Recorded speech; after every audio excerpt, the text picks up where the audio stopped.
I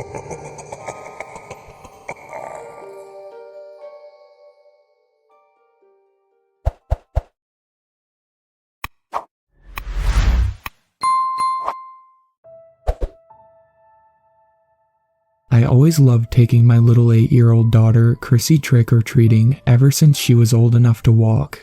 I'd dress her up as a ballerina or a princess or whatever cute character would draw the most smiles and "oh, aren't you adorable" comments. If I'd known how things were going to end, I never would have taken her trick-or-treating in her entire life. It started in late September when I hadn't picked out an outfit for Chrissy yet. We were hitting the end of season yard sales and my neighbor had told me that the one we were going to had lots of Halloween costumes. When we got there, I discovered she wasn't kidding. The one side of her garage was nothing but costumes hanging on racks. I wondered why there were so many when I checked out the prices. Mystery solved. Her prices were only a few dollars less than in the department store. Why do people do that? Assume that their stuff that's been sitting around in their attic or garage is worth so much. I still made a polite show of looking through the outfits in hopes that I would stumble across something cute and cheap.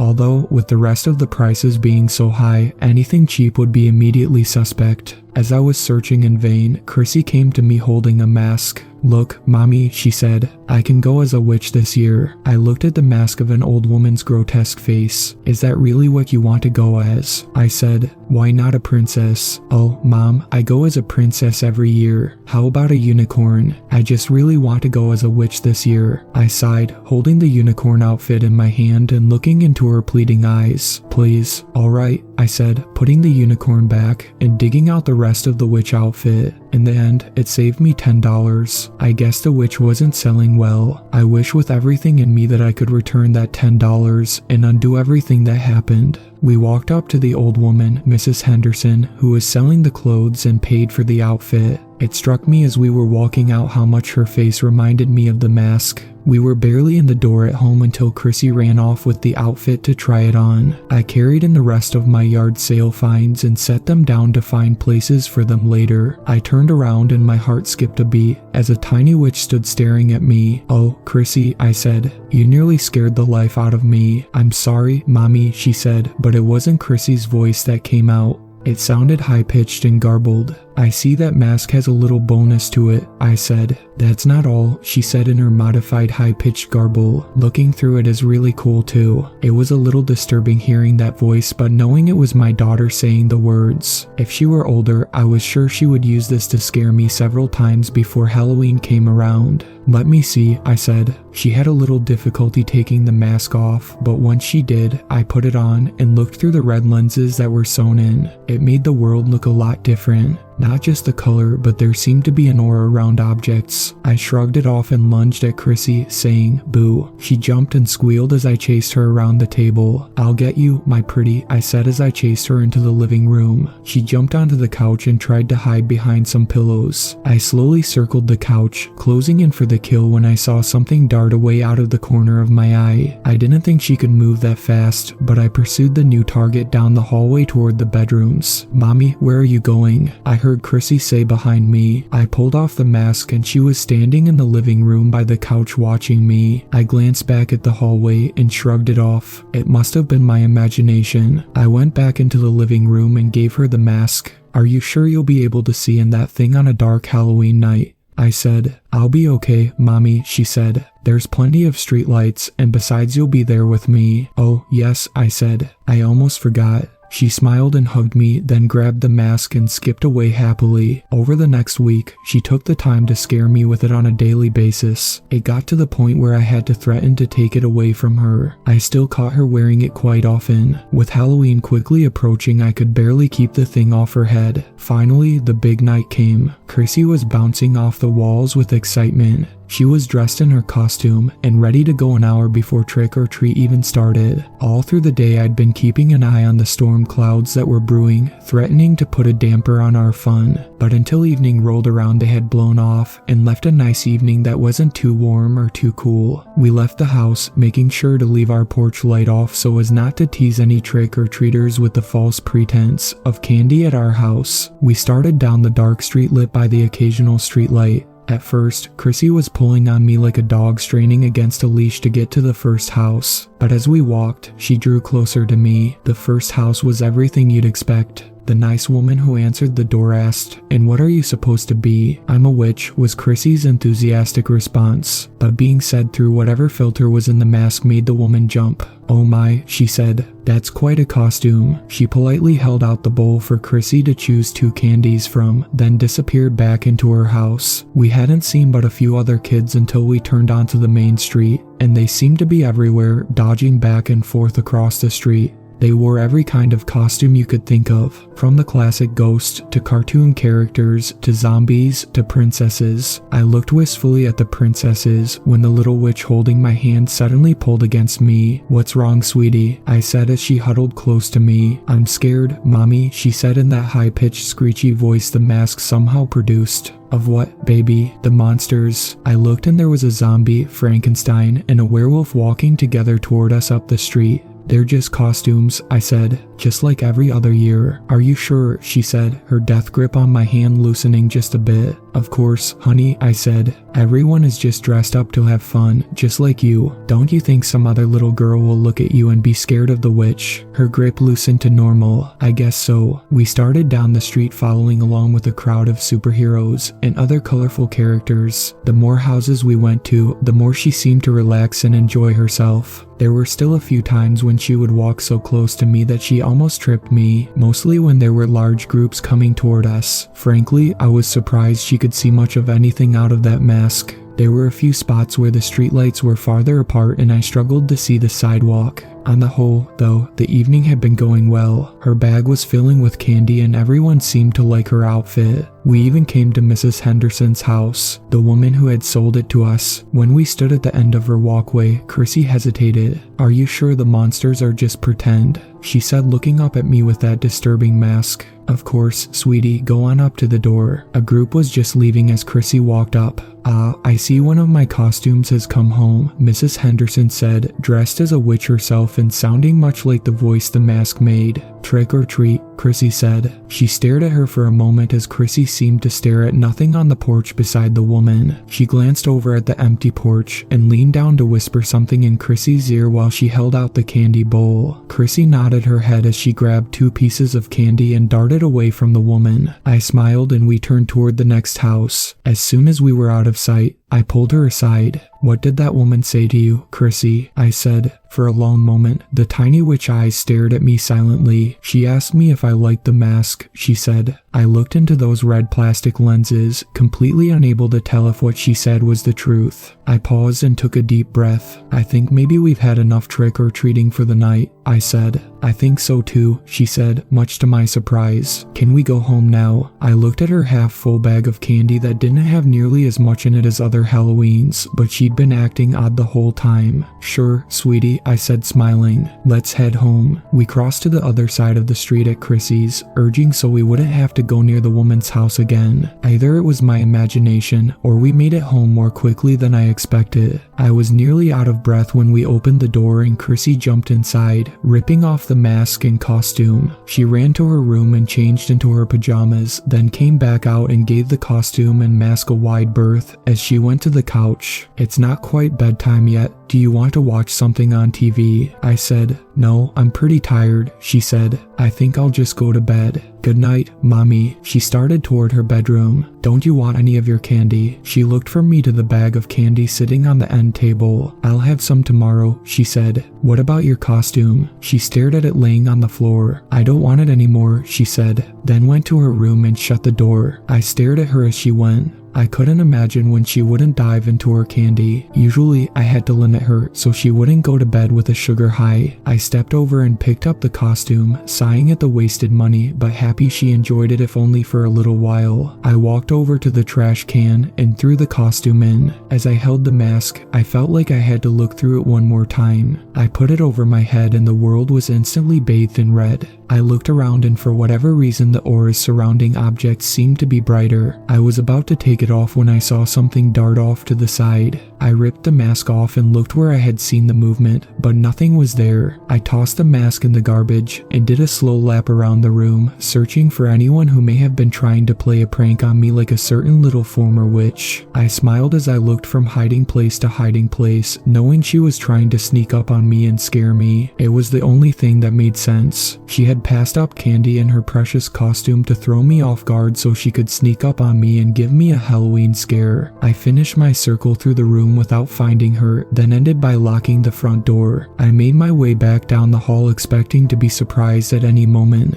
My biggest surprise was that it never came. I stood in front of Chrissy's door and slowly opened it. Peeking inside, I saw her fast asleep, or doing an excellent job of faking being asleep. I shrugged it off and went to my bedroom. My head hit the pillow and I was soon fast asleep. I woke in the middle of the night, knowing something was wrong. I sat bolt upright and scanned the room. Beside my bed stood a shadowy figure. My heart froze as I went into full panic mode. Someone was in the house and they were standing beside my bed. I threw myself to the other side of the bed and fumbled for the light. When I turned it on, I saw Chrissy standing there wearing the witch mask. It took a minute to let my heart return to normal before I said anything. "Chrissy, honey, you scared me," I said. She didn't reply. She just stood there still as a statue. I had to watch her chest rise and fall just to be sure she was still breathing. "Chrissy, why did you get the mask out of the garbage?" She didn't move. "Chrissy, honey, why don't you take off that mask and go back to bed?" She remained still. I slowly crawled across the bed and stood beside her. My hand hesitantly reached toward her and pulled off the mask.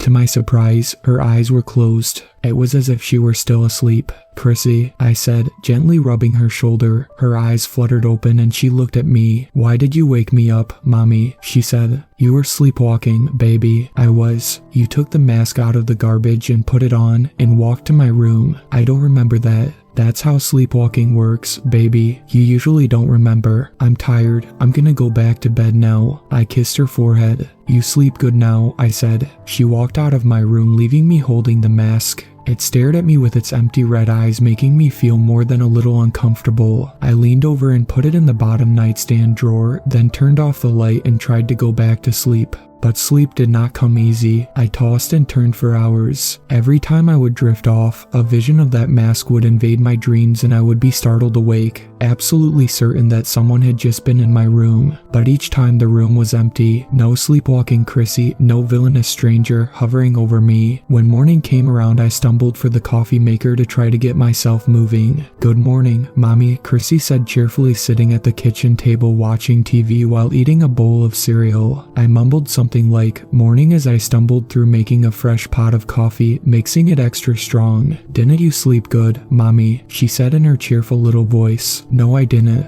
Thanks to a certain little visitor in the middle of the night," I said, trying to keep the edge out of my voice. "Who?" I looked at her, incredulous. Was she serious? Was she playing a game? "You," I said. "You came into my room in the middle of the night wearing and scared me nearly half to death." Her little brow furrowed. "I didn't get out of bed at all last night, Mommy." "Yes, you did, Chrissy," I said. "You dug that witch mask out of the garbage and wore it into my room. You threw my mask in the garbage." "Yes, I did," I said slowly. "I thought it scared you so bad you didn't want it anymore." Her eyes became unfocused as she seemed deep in thought. "Maybe I was just tired last night. I didn't want you to get rid of my mask." "Then how did you?" I said as a news flash came over the TV. In local news, a 63-year-old Martha Henderson was found dead this morning. Police are investigating, but it appears someone broke into the woman's house late last night and assaulted her. She was pronounced dead this morning by the coroner. The cause of death: multiple stab wounds. A picture of the woman flashed up on the screen.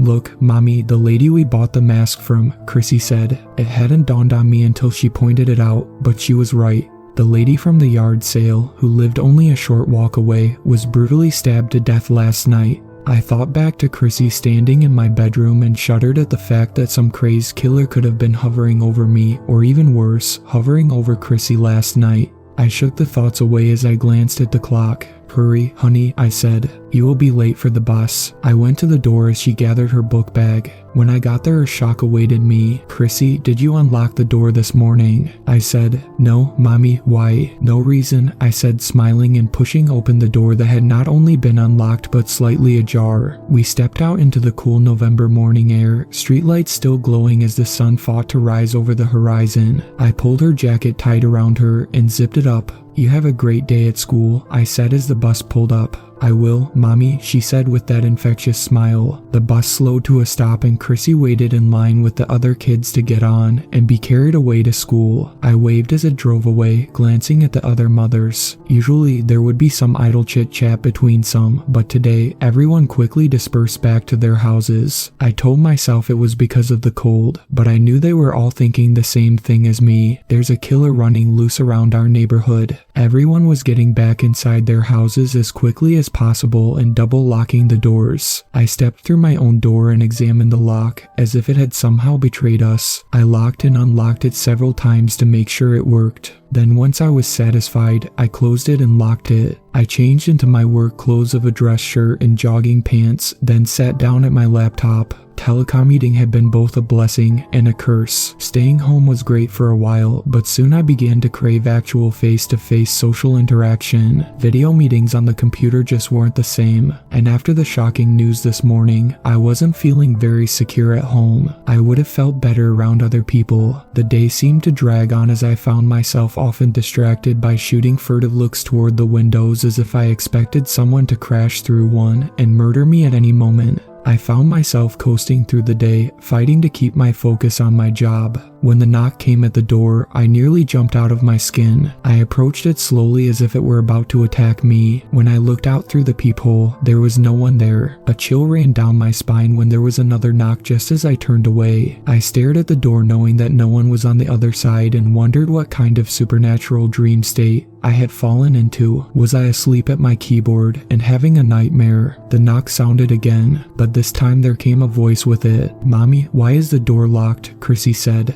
I stepped back to the peephole and looked out. There stood Chrissy. I unlocked and ripped the door open so fast she jumped back. "Why weren't you outside waiting for me?" she said with betrayal reflecting in her eyes. I glanced over at the wall clock and sure enough, it was time for her to be home. "I'm so sorry, sweetie," I said. "Mommy must have gotten busy and time got away. But why did you lock the door?" "I just felt like locking it." She looked at me with this odd, knowing look. "Was it about the lady who got killed?" "Maybe," I said, trying to be non-committal. "Do you think whoever did it is still around?" She said as if she'd just asked if it was going to rain tomorrow. "Are you hungry?" I said. "Let's get a snack." I spent the rest of the evening helping her with her spelling words and playing games. It was a wonderful time. After supper, we watched her favorite shows and then went to bed. "Good night, Mommy," she said as I tucked her in. "Don't be afraid, everything will be alright." I considered asking her what she meant, but in the end, all I did was smile and say, "I know," while I stroked her hair. If only I'd known. I woke in the middle of the night, startled again by Chrissy standing at my bedside.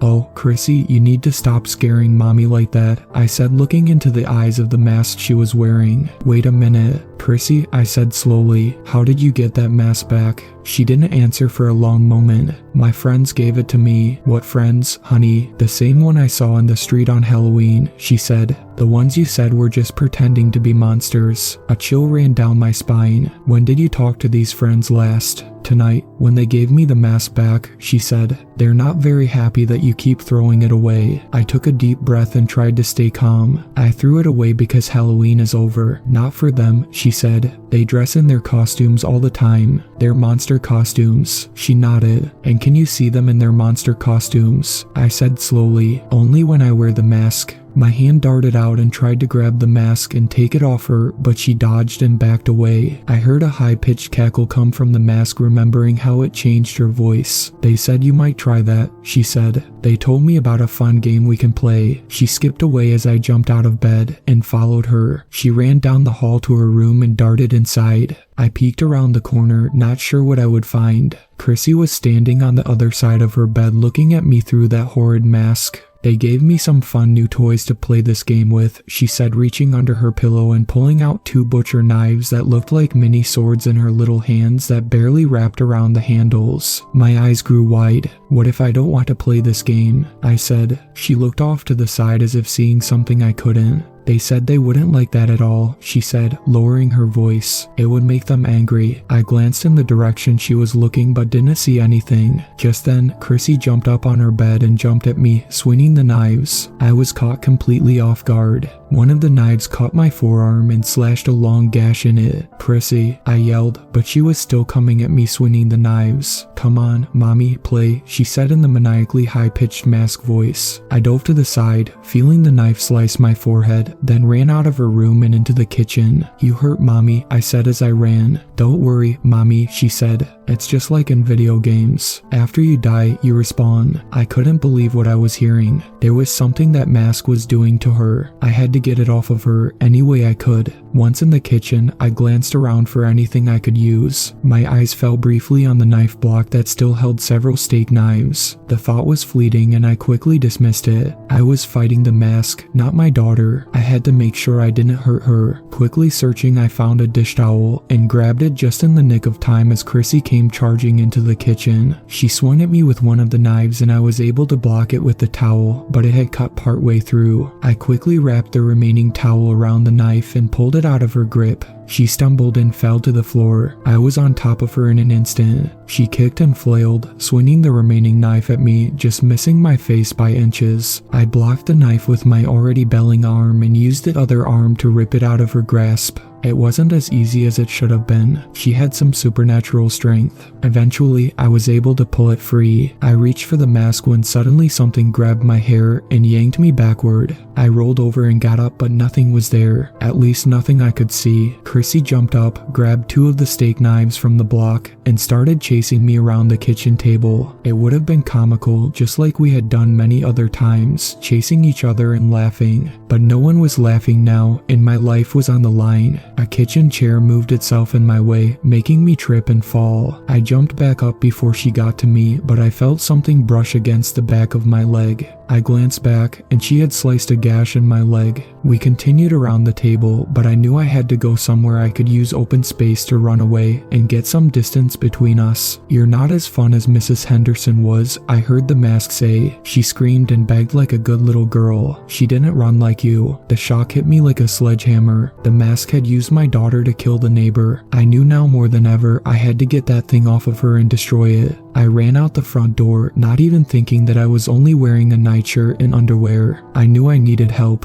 I ran to the next door neighbor's house and beat on their door yelling for help. Chrissy burst out of our house and saw me, then ran after me. I went to the next neighbor and beat on their door, then the next, all the while with a little girl wearing a homicidal mask chasing me. After 3 houses, people started coming out to see what was going on. I doubled back to where a few of my neighbors had gathered. Help me, I said. I need to get that mask off of her. They looked from me to a charging Chrissy, holding 2 knives. I ran away and the neighbors parted like the Red Sea. There was a tree in our yard that had branches low enough to climb, but Chrissy hadn't been able to reach them yet. I climbed up, my bare feet slipping on the bark as I tried to make it out of reach. She came at me so fast I knew I wouldn't make it, and I would be a sitting duck for her to slice and dice. At the last moment, my feet gained enough traction to get me up to the first branch. She jumped and slashed at me, but all the blades cut was thin air. She stood under the branch, jumping and slashing at me in vain. She was still doing it when the police arrived and took her away. I jumped down, nearly tangling myself in the branch, and ran after the police. Wait. Please, that's my daughter, I said. They had restrained and disarmed her, but not taken off the mask. I pulled it off with much more effort than it should have taken, and throwing it as far away from her as I could. When it was finally off, Chrissy's eyes searched around as if waking from a dream. Her eyes landed on me. Mommy, she said. Yes, sweetie, I said, wrapping her in a big hug. Ma'am, one of the officers said. Are you sure that's wise? This girl was just trying to kill you. It wasn't her, it was that thing, I said, pointing at the mask. But it was gone. I visit her every day in the mental hospital. The staff there are quite fond of her and say she's the most delightful patient they've ever had. None of them believe why she's there. They all say it must be some mistake. I know it was too. It was a mistake to ever buy that mask. Thank you to my superfans, Sweet Black Swan, Tacey, and Brooklyn. I really appreciate you guys supporting my channel, and I look forward to making more content for everyone.